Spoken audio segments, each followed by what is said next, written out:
ভাই, America and কানাডায় যাওয়ার সহজ পদ্ধতি কি? আমেরিকা কানাডা যাওয়ার সহজ পদ্ধতি হলো জেএসটি ইন্টারন্যাশনাল। জেএসটি ইন্টারন্যাশনাল আসলে আপনারা জানতে পারবেন কত সহজে আমেরিকা কানাডা সেনজেনের দেশগুলো ভিজিট করা যায়। আমরা আমাদের যে ক্লায়েন্টগুলো প্লাস আপনাদের যে ভিউয়ারগুলো আছে, ভিউয়ার যারা আপনাদেরকে ফলো করে এবং আমাদের আদার যত ক্লায়েন্ট আছে সবার উদ্দেশ্যে একটাই মেসেজ থাকবে, আপনারা জেএসটি ইন্টারন্যাশনালে আসুন এবং আপনারা সঠিক গাইডলাইন নিয়ে যান। কীভাবে আপনারা কম সময়ের মধ্যে প্রসেস করতে পারবেন, সঠিক গাইডলাইন পাবেন, কিভাবে আপনারা DS 160 ফর্মটা প্রপারলি পূরণ করবেন, এমবেসিতে কীভাবে খুব ভালোভাবে প্রপারলি আপনারা এমবেসি ফেস করতে পারবেন, এই জিনিসগুলো পাবেন জেএসটি ইন্টারন্যাশনালে আসলে। এখন এটা তো বুঝলাম, এখন সবার একটা ধারণা থাকে যে এই বড় বড় দেশগুলোতে যেতে হলে অনেক টাকার প্রয়োজন। এখন আপনারা আসলে কত টাকায় কিভাবে কি করছেন বা আপনাদের কত টাকা দিতে হচ্ছে? আমরা কনসালটেন্সি করে থাকি, আমরা আসলে ভিসা বিক্রি করি না। ভিসা কেনা বেচা হইলেও আমি জানি না কেউ করে কিনা, করলে হয়তো এখানে অনেক বড় একটা অ্যামাউন্টের ডিলিংসের ব্যাপার আসতো। আমরা যেহেতু কনসালটেন্সি করি, আমরা মিনিমাম একটা ফি নিয়ে থাকি। আমরা চাই A to Z ক্লায়েন্টকে সাপোর্ট দিতে অফিসিয়ালি প্রপারলি, আর আমরা চাই ক্লায়েন্টকে তৈরি করে দিতে যাতে সে খুব সহজে আমেরিকা কানাডা সেনজেনের ভিসাটা পেয়ে যায়। আচ্ছা, কি সাইট ক্লায়েন্টদের কোন সাইটগুলো পজিটিভ হলে তারা খুব সহজেই যেতে পারবে? সবচেয়ে ভালো একটা কোশ্চেন করেছেন, এই কোশ্চেনটা আমি আসলে খুব কম পেয়েছি। আমি আশা করি আসলে এই ধরনের কোশ্চেন সবসময়। সবচেয়ে পজিটিভ দিক হলো আত্মবিশ্বাস। আপনার নিজের ভিতরে কনফিডেন্স গ্রো করতে হবে যে আমার দ্বারা পসিবল আমেরিকা যাওয়া, আমার দ্বারা পসিবল কানাডা যাওয়া, আমার দ্বারা পসিবল সেনজেনের যে কোনো একটা দেশে যাওয়া। এই কনফিডেন্স আপনার মধ্যে গ্রো করতে হবে। পাশাপাশি আপনার যে ডকুমেন্টেশন আছে, দেখেন আমরা যদি কোনো এক জায়গায় দাওয়াতে যাই, তখন দাওয়াতে যাওয়ার আগে কি করি, আমরা ড্রেস আপের জন্য আমরা মেন্টালি কোথায় যাব, কিভাবে যাব, আমরা যে পরিবহন ব্যবস্থা, আমরা কি উবারে যাব না কিভাবে যাব, আমাদের একটা মেন্টালি একটা প্রিপারেশন থাকে। সো আমরা একটা দাওয়াতে যাওয়ার জন্য অনেক রকম প্রিপারেশন করি, আবার ফিমেল পার্সনরা অনেক শপিংও করে থাকে। বাট একটা USA কানাডা বড় একটা দেশ ভিজিট করবে, তার কি কোনো প্ল্যান থাকবে না?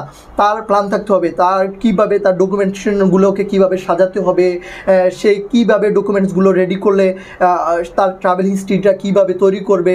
ট্রাভেল করলেই হবে না, ট্রাভেলের একটা নিয়ম আছে, একজন প্রপার একজন ট্রাভেলের কিছু নিয়ম আছে।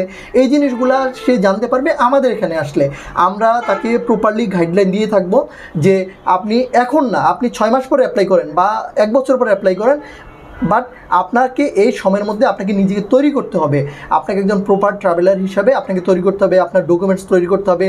আপনি যদি বিজনেস পার্সন হন, আপনার ট্রেড লাইসেন্সকে আপডেট করতে হবে, ট্যাক্স ফাইলকে আপনার ভালোভাবে করতে হবে, সাজাতে হবে। দেন A to Z আপনার ব্যাঙ্ক স্টেটমেন্ট সব কিছু আপনাকে কীভাবে আগে থেকে রেডি করতে হবে, আমরা এই গাইডলাইনগুলো দিয়ে থাকি। আচ্ছা, বিজনেসম্যান এবং জব হোল্ডারদের জন্য কোনো আলাদা সিস্টেম কিনা, নাকি সবার জন্য একই সিস্টেম? বিজনেসম্যান জব হোল্ডারদের জন্য অবশ্যই আলাদা সিস্টেম। একজন বিজনেসম্যানের ট্রেড লাইসেন্স থাকবে, ট্যাক্স ফাইল থাকবে, ব্যাংক কারেন্ট অ্যাকাউন্ট থাকবে, সেভিংস অ্যাকাউন্ট থাকবে। বাট যখন একজন সার্ভিস হোল্ডারের কথা বলবেন, তার আসবে তার স্যালারিটা কোন অ্যাকাউন্টে যাচ্ছে, ওই statement, salary certificate, office ID, আর তার ডকুমেন্টসের প্যাটার্ন সম্পূর্ণ আলাদা। আচ্ছা, ওকে। সো এই ক্ষেত্রে আমেরিকা এন্ড কানাডা কি দুইটা দেশের প্রসেসিং কি সেম? হ্যাঁ, আমাদের আমেরিকা কানাডা সেনজেন আমাদের এই সবগুলোর প্রসেসিং ফি পার পারসন আমাদের 7,500 টাকা আমরা কনসালটেন্সি ফি নিয়ে থাকি। আচ্ছা, এই ক্ষেত্রে আসলে কাদের আসলে পাওয়ার পসিবিলিটিস বেশি, ফ্যামিলি নাকি সিঙ্গেল বা প্রবাসী ভাই যারা আছে তাদের জন্য আসলে কোনো সুবিধা আছে কিনা? হ্যাঁ, প্রবাসী ভাইদের জন্য আমাদের স্পেশাল সার্ভিস থাকে সবসময়, কারণ ওনারা অলরেডি আমাদের দেশের জন্য কাজ করতেছেন, রেমিটেন্স পাঠাচ্ছেন। আমরা চাই যারা মিডল ইস্টে আছে তারা আরেকটু ভালো দেশে যাক, ওইখান থেকে রেমিটেন্স প্রবাহটা আরও বাড়ুক। এতে আমার দেশের উপকার হবে, ওনার নিজের ফ্যামিলিরও হবে, ওনার হবে, আমার দেশের জন্য ভালো হবে। আচ্ছা, আর যেটা বলছিলাম এর আগে যে সিঙ্গেল বা ফ্যামিলি আসলে কাদের পসিবিলিটিস বেশি? ইউএস এর ক্ষেত্রে বর্তমানে যে ভিসা রেশিও, ফ্যামিলি ভিসা রেশিওটা অনেক বেশি, সিঙ্গেলও পাচ্ছে বাট ফ্যামিলিটা অনেক বেশি পাচ্ছে। আর কানাডাতে সিঙ্গেল অ্যাপ্লাই করতে পারে, ফ্যামিলি অ্যাপ্লাই করলেও ভিসা হচ্ছে, সিঙ্গেলও হচ্ছে। কানাডাতে এটা সমস্যা নাই, বাট ইউএসএ ফ্যামিলিটা বেশি দিচ্ছে। আর সেনজেনের ক্ষেত্রে সিঙ্গেল দাঁড়াতে পারে, ফ্যামিলিও দাঁড়াতে পারে, সমস্যা নেই, অ্যাভারেজ। আচ্ছা, একদম ফ্রেশ পাসপোর্টে আমেরিকায় বা কানাডাতে যাওয়া পসিবল কিনা? অবশ্যই পসিবল, বাট আপনার ইউএস এর ক্ষেত্রে আপনাকে ভাইভাতে খুব ভালোভাবে আপনাকে প্রিপারেশন নিয়ে যেতে হবে। যে কোশ্চেনগুলো করবে সেই কোশ্চেনগুলোর জন্য আপনাকে আগে থেকে মানসিকভাবে তৈরি করতে হবে, কীভাবে আপনাকে উত্তর দিতে হবে, কনফিডেন্টলি উত্তর দিতে হবে। তাহলে তারা যাতে কোনোভাবে বুঝতে না পারে যে সে একদম কিছুই জানে না, কিছুই বোঝে না, একদম নতুন বা কিছু ট্রাভেল সম্পর্কে তার কোনো আইডিয়া নাই। এই জিনিসগুলো তাকে খুব ভালোভাবে সিরিয়াসলি তার বডি ল্যাঙ্গুয়েজ, অ্যাটিটিউড, তার কোশ্চেনের আনসারগুলো খুব প্রপারলি দিতে হবে, খুব ভালোভাবে, স্মার্টলি, যাতে ওরা বুঝতে পারে যে কনফিডেন্স, জাস্ট কনফিডেন্স, আর কিছু না। এখন ধরেন প্রবাসীদের কথা তো বললাম, অনেক সময় থাকে না যে একদম ফার্স্টেই তারা সেনজেন ভিজিট করতে যাচ্ছে, সেই ক্ষেত্রে সেটা পসিবল না। সেনজেনের ক্ষেত্রে আমরাও সবসময় পরামর্শ দেই ফ্রেশ পাসপোর্টে সেনজেনের জন্য না অ্যাপ্লাই করতে। সেনজেনের ক্ষেত্রে 2-3টা দেশ মিনিমাম ট্রাভেল থাকতে হবে, তা না হলে সেনজেনের জন্য অ্যাপ্লাই আমরা নর্মালি আমরা বলি না যে এটা করেন। আমরা সেক্ষেত্রে আমরা বলি আপনি ইউএস এর জন্য ট্রাই করতে পারেন যদি কেউ চায়।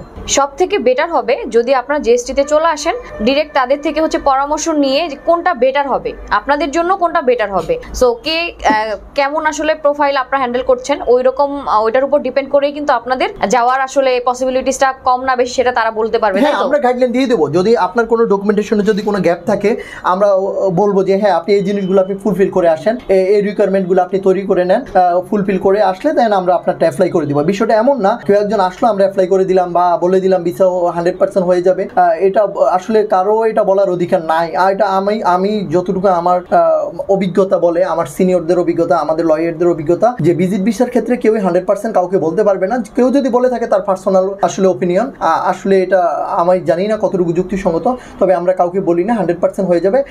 আমরা বলি আপনার সম্ভাবনা, যে একটা প্রোফাইল যখন আমরা দেখি তখন আমরা বুঝতে পারি অনেকটা যে এটা হওয়ার কতটুকু হওয়ার সম্ভাবনা আছে, দেন আমরা বলি যে আপনার এটা 99% বা 100% হতে পারে, বাট আমরা একদম কনফিডেন্টলি বলি না এটা হবেই হবে, এইভাবে বলার কারোর সুযোগ নেই। তো কারোর যদি কোনো কিছু যদি গ্যাপ থাকে আমরা বলি আপনি এই জিনিসগুলো তৈরি করে আসুন, আমাদের এখানে আসবেন, আমরা প্রপারলি আপনার এটা সাবমিট করে দেব। এই কয়েকটা দেশের বাইরে আপনারা আর কোনো বিশেষ কোনো কিছু নিয়ে কাজ করছেন কিনা? হ্যাঁ, আমরা করতেছি। আমরা ওমরা নিয়ে কাজ করি, খুব মানে আমাদের এটা খুব প্রফিটের জন্য না, এটা জাস্ট বলতে পারেনি আমরা হ্যাঁ সেবা, একটা সেবা, ইসলামিক একটা সেবা। এটা হলো খুব সীমিত প্রফিটে আমরা এটা করি। এটা আমরা স্পেসিফিক ভাবে আমরা অ্যামাউন্টটা কাউকে বলি না এই জন্য, কারণ এক একজনের ডিমান্ড এক এক রকম থাকে। এটা আমরা কাস্টমাইজ করে দিই। কেউ যদি খুব ভিআইপি ভাবে প্যাকেজটা নিতে চায় ভিআইপি ভাবে আমরা করে দিই, নর্মালের মধ্যে যদি চাই, অ্যাভারেজের মধ্যে চাই আমরা ওইভাবে করে দিই। এটা আপনার 1,10,000 থেকে 1,50,000 বা 2 লাখ পর্যন্ত হয়ে থাকে, যে যেভাবে চায় সেভাবে আমরা করে দিই। আর এছাড়া আমাদের এখানে খুব আমরা সীমিত প্রফিটে আমরা এয়ার টিকিট দিয়ে থাকি। কেউ যদি এয়ার টিকিট নিতে চায় আমাদের এখানে খুব ভালো প্রাইসে আমাদের এখান থেকে এয়ার টিকিট নিতে পারবে। এছাড়া আমাদের শ্রীলঙ্কা, মালদ্বীপ আমরা ট্যুর প্যাকেজগুলো করে থাকি।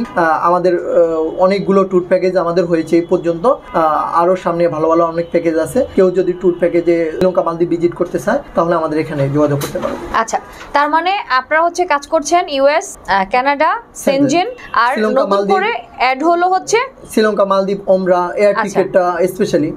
ওকে, সো যারা যারা এই দেশগুলো ভিজিট করতে চাচ্ছেন তারা অবশ্যই জিএসটিতে যোগাযোগ করতে পারেন, তাদের থেকে হচ্ছে পরামর্শ নিতে পারেন একদম রিজনেবলের মধ্যে। আপনারা কতটুকু এনশিওর করছেন যে তারা আসলে পাবেই, বা আপনারা সেটা কিভাবে এনশিওর করছেন? আমরা ক্লায়েন্ট এখন ভিসা রেশিওটা আসলে অ্যাকচুয়ালি কেমন? ভিসা রেশিও এখন ইউএসএ ভিসা রেশিও অনেক ভালো, আর দেশের বাইরে থেকে আপনার কানাডার ভিসা রেশিওটা আলহামদুলিল্লাহ অনেক ভালো, দেশেও ভিসা রেশিও ভালো। আসলে ভিসা রেশিও বলতে কি, আপনার একটা দেশে যখন ভিসা হওয়া শুরু হয় তখন দেখবেন যে অ্যাভারেজ পিপল তখন অ্যাপ্লাই করা শুরু করে, তখন ভিসার ইস্যুটা পার্সন হিসাবে এই ইস্যুটা কমে যায়। তবে কানাডা এমবেসি আপনার আগে যে পরিমাণ ভিসা যাদেরকে ভিসা দিত এখনও তাদেরকে ভিসা দেয়, ওরা আসলে প্রোফাইল দেখে ভিসা দেয়, যাকে তাকে আসলে ভিসা দেয় না। আমি বলবো কারো যদি প্রোফাইলে যদি কোনো রকম যদি গ্যাপ থাকে সে চেষ্টা করুক, আমরা তাকে গাইডলাইন দিব, সেটা ফুলফিল করে আসুক, আমরা সেটা অ্যাপ্লাই করিয়ে দেবো। কানাডা ভিসা দিচ্ছে, আগের চাইতে হয়তো একটু কম দিচ্ছে, বাট ভিসা দিচ্ছে, এমন না যে ভিসা দিচ্ছে না। আচ্ছা, ওকে, সো যারা এই দেশগুলো ভিজিট করতে চাচ্ছেন আপনারা অবশ্যই জিএসটিতে যোগাযোগ করতে পারেন। ভাইয়া সবার জন্যই তো উন্মুক্ত? হ্যাঁ, সবার জন্য উন্মুক্ত। কারোর যদি ডকুমেন্টেশনে গ্যাপ থাকে তার জন্য পরামর্শ উন্মুক্ত। আমরা চেষ্টা করব তাকে এখন না হোক পরবর্তীতে সে যাতে অ্যাপ্লাই করে তাকে সেভাবে তৈরি করে নিতে। ওকে, সো যারা অফিসে আসতে চায় তাদের জন্য অ্যাড্রেসটা বলে দেন। আমাদের অ্যাড্রেস খুব সুন্দর একটা অ্যাড্রেস, আমেরিকান এম্বাসি, কানাডান এম্বাসি খুব কাছাকাছি। আমরা গুলশান, শাহজাদপুর, সুবাস্তু, নজরবেলি মার্কেটের ঠিক অপোজিটে, হাই হোমস, লিফটে 3। ওকে, সো এর অ্যাড্রেসে চলে আসবেন। এছাড়া দেখতে পাচ্ছেন জেএসটি ইন্টারন্যাশনাল, এসেও কিন্তু আপনারা জিজ্ঞেস করলে দেখিয়ে দিবে সবাই। এছাড়া স্ক্রিনে নাম্বার থাকবে, নাম্বারে যোগাযোগ করেও কিন্তু আপনারা চলে আসতে পারেন জেএসটি ইন্টারন্যাশনালে। জেএসটি ইন্টারন্যাশনাল মূলত একটা সেবা প্রদানকারী একটা এজেন্সি, যেখানে আপনারা শুধু প্রফেশনাল চিন্তা ভাবনায় তারা করছে না, তারা কিন্তু আপনাদের সাথে সেবাও দিচ্ছে, ঠিক আছে? সো ভালো কিছু যদি আপনারা পেতে চান অবশ্যই জেএসটিতে চলে আসবেন। সো ভিডিওটা শেষ করে দিচ্ছি। সবাই ভালো থাকেন, সুস্থ থাকেন, সুন্দর থাকেন। আল্লাহ হাফেজ। Thank you.